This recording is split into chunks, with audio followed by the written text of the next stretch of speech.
Hi, everybody. Hello, we are Ryan Bethany. From Ryan Bethany Board Game Reviews. And today we are talking about the top 10 games that we have played so far that came out in 2020. Obviously, a million games come out every year, and we're sure that we've missed some good ones, but we're going to try to play some more and maybe revisit this in the future. But as of now, this is just what we've played so far. You'd have to miss games if there were a million. I'm rounding up, I think, or maybe rounding down, who knows. There's a lot of games out there. But here's our personal top 10 so far. All right, I just wanted to put a caveat out there that a lot of the games on my list are kids' games, and it's because the experiences that I have with my children really impact me, and so they really impacted this list. So enjoy that. Take that as it will. Anyway, my number 10 is a game I enjoyed. Ryan, I don't want to say loathed. He did not enjoy. It is Magnum Opus, The Great Work. So this is a card where you all have the exact same amount of cards and you're drafting them to play them. And so you play a card and you pass it, so on and so forth. Whoever has the majority of a certain card gets to take that card's action. You're just interacting with each other and trying to get money and potions, or not potions, ingredients to build your great Magnum Opus as the alchemist that you are. All right, so my number 10 is Bites. This is a game that's all about picnic tables. Not picnic tables, not the tables themselves, but you're at a picnic and there's little ants running around and they're eating up the food. And you are the ants and you are collecting that food. The food's going to score you points based off of different things. So there's, over the course of the game, there's going to be different rules that change. Every time you play the game, you flip over a certain color of cards for these little chocolate pieces, these little wine tiles, and then obviously the scoring itself, and there's special rules. So each time you play, it's a completely different style of game. You never know what's going to score what until you set up that particular game. Yeah. So every game is different, and it's so cute. It's got these ant meeples, and they're huge ants. Yeah. And the food is like this kind of 3D food. It's unbelievable production. The component quality is amazing in that game. Yeah, a lot of fun. All right, my number 9 is Color It, and this is a kids game where you are rolling dice and then coloring on a sheet of paper based on what the dice is, or how the dice roll. And this is just a really fun, simple, relaxing game to play with our girls. It's like an adult coloring, but with a purpose with your kids. So if you like adult coloring and you have children, color it. So my number 9 is Traintopia. This is a tile laying game that basically is laying out tiles in front of your tracks. You're trying to get the tiles that are going to be the best for, commuters, people who work where you are building the tiles. Also, you have tourists, and you're trying to ship goods as well. So you're trying to appease all three of those groups with these tiles. It's a really fun, light strategy tile game. All right, guys, my number 8 is Starlink, and this is a game that I just really liked what it looks like. So you have all these little dots on the sky, and then you're trying to draw pictures. However, you can only draw pictures connecting a star to a star, so it's like you're making constellations in it.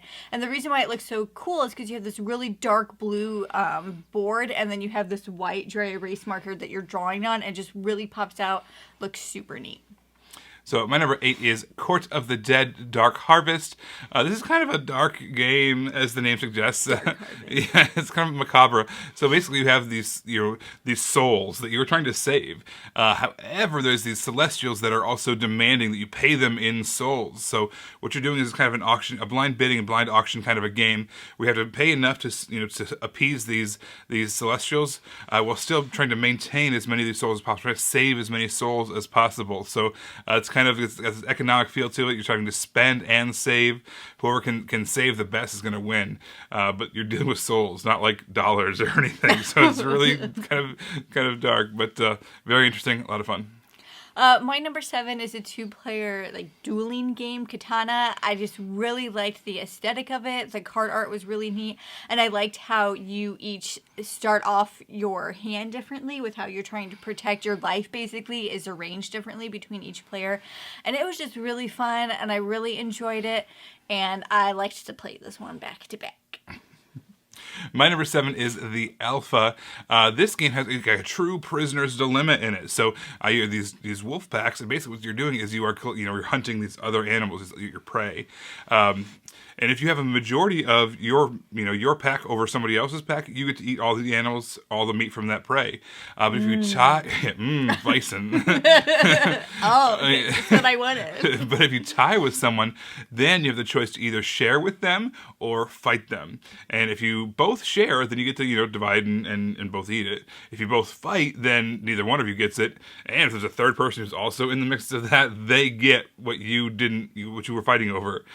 But if you both decide, or one of you decides to fight, one decides to share, whoever fights is going to win. So it's got this really nice prisoner's dilemma that I've never seen that pure of a prisoner's dilemma happen in a game like that. Thought it was really interesting. And the little wolf meeples are super cute. The woofles. Weefles.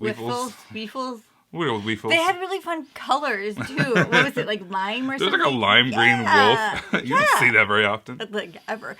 Okay, so my number 6 is Loot of Lima, and this is a pure deduction game. You are all pirates trying to find the treasure, but you all have information that the other players do not have.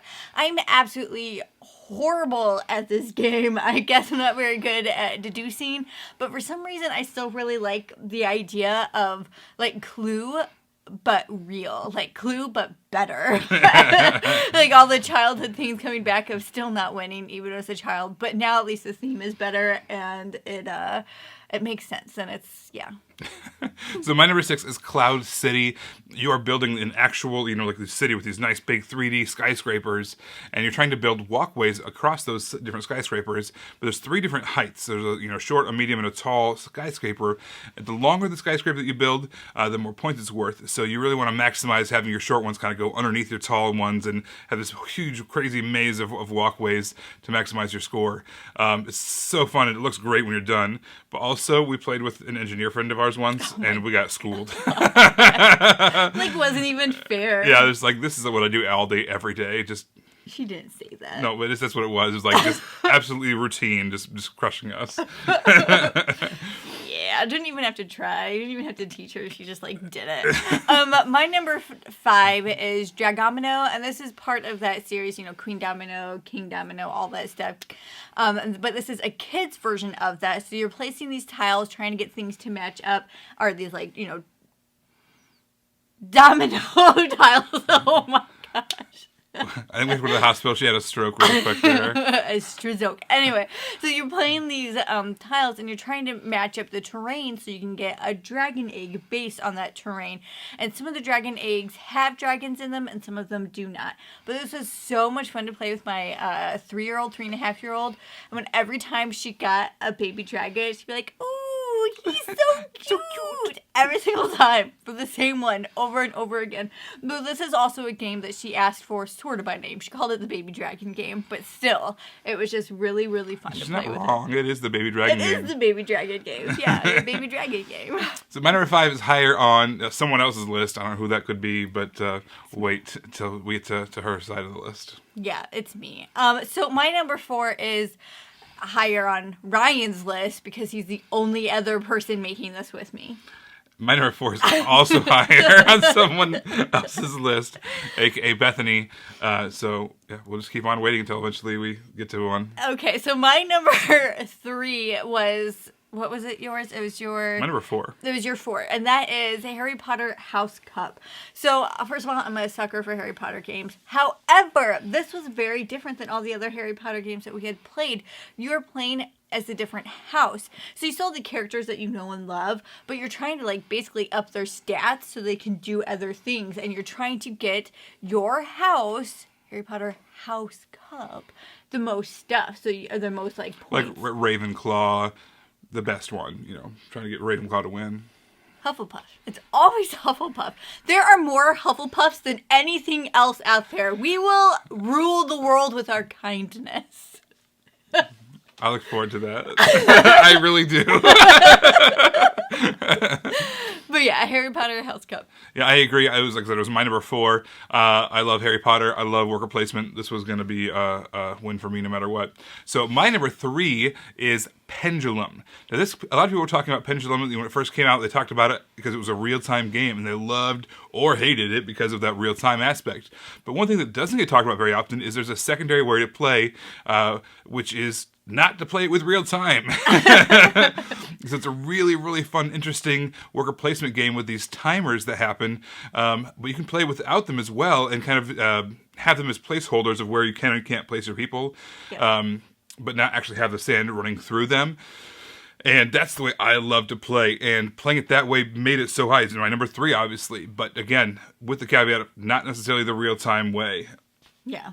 I prefer the real-time way, but I just like chaos, so that's fun. I enjoy that stuff. It's too heavy of a game to have sand timers running out. It's wild. Great. It makes it to where I can potentially win, okay? It's still fun. You guys make mistakes, and then I can win. So it's still fun, but I prefer it.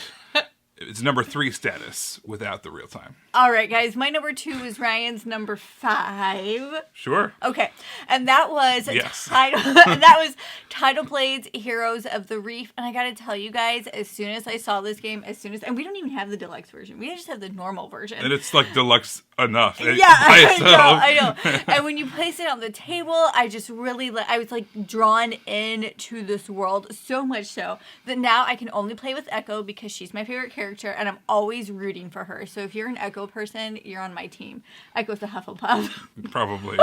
It's just yellow. The yellow piece. No, it's not. No, she's like pink. Yeah. Anyway. It doesn't matter. Yeah, so it's really cool. I like how that's all laid out on the board, and you're trying to, become this hero so you can fight these monsters as they're trying to break through again. Yeah, I think that the world building around this game was unbelievable. Yes. The aesthetic of it was absolutely gorgeous. It's, like I said, worker placement, which I already said I love. But you have so few actions. I think you're only guaranteed like 12 actions throughout the game. So you have to really maximize each and every one. So yeah, I loved Tidal Blades. So my number 2 then was Project L. This is a game you're trying to fill these little puzzle cards. These really nice little kind of indented, kind of recessed boards, and you're filling in with these puzzles with these different polyomino pieces. So there's little 1-bit square or a 2 rectangle or a 3 rectangle or there's all different shapes, and you're drafting them so you can kind of spend actions to make your tiles bigger and bigger and bigger, or you can spend actions to grab more puzzles, and you can spend actions to fill in those tiles on those puzzles. I thought it was unbelievable. It's so fast, but at the same time, it's just so satisfying when you click those puzzle pieces in there and finish a puzzle.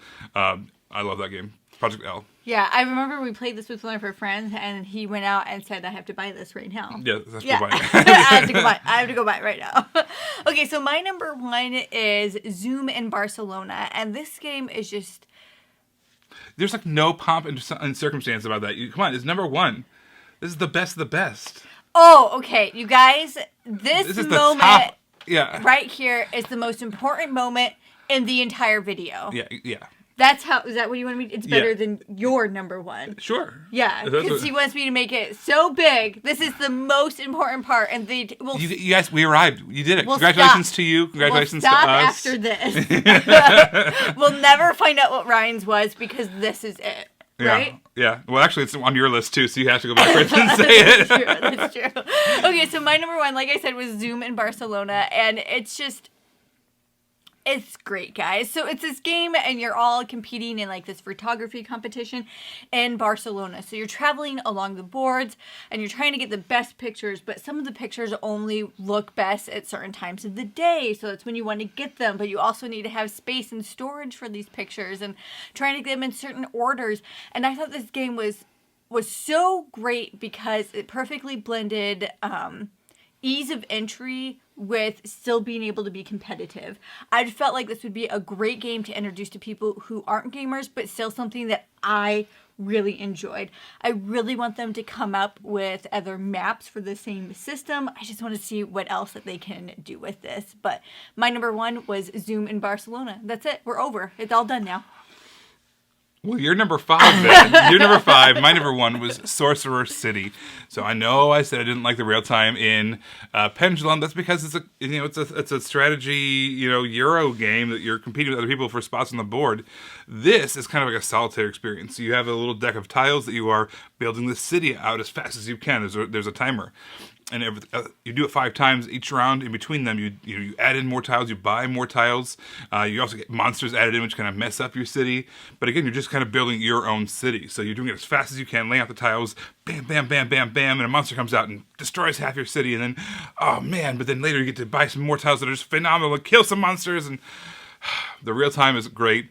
Our version has these really nice metal coins, which are unbelievable.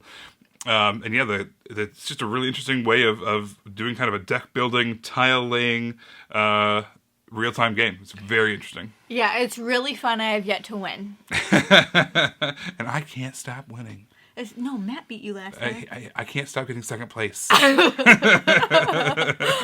Well, everybody, thank you so much for watching. If you want to hear more from us, you can find us on Facebook or YouTube. We are Ryan Bethany Board Game Reviews. Everybody, thanks for watching. We will see you next time. Bye.